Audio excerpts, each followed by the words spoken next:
Sara Fay George is an acting teacher at the Maggie Flanigan Studio who teaches movement for actors. In this video, Sara explains the difference between the primary and the secondary emotion.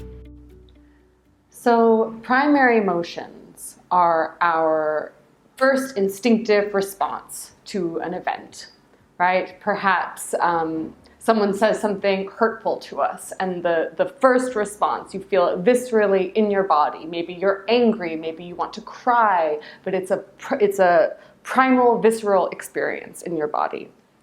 Now, secondary emotions are the way that we're conditioned to feel about our feelings. So they're feelings about that primary emotion, right? Maybe when you were a child, a caretaker said, oh, well, don't cry, like toughen up.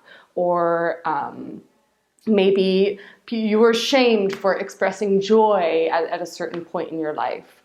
And this programming, this conditioning begins to make us block that primary emotion with the secondary emotion. So instead of experiencing the raw primal fear, anger, sadness, we get stuck in the secondary emotion that is the judgment about that primary emotion.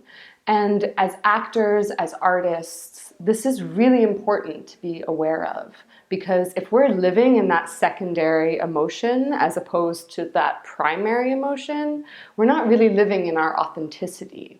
Energy is blocked in our body, we're tight, we're really like a shadow of ourselves. You're not really your authentic, full being in the room. And whether you're in an audition room, whether you're rehearsing, that's what you got to bring to your work, right? When people want to work with actors that are alive, that are embodied, and that are present in the moment.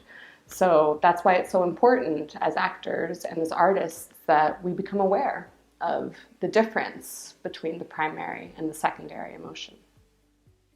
Learn more about movement for actors and the acting programs at the Maggie Flanigan Studio by visiting the acting programs page on the studio website or by calling 917-789-1599 during business hours.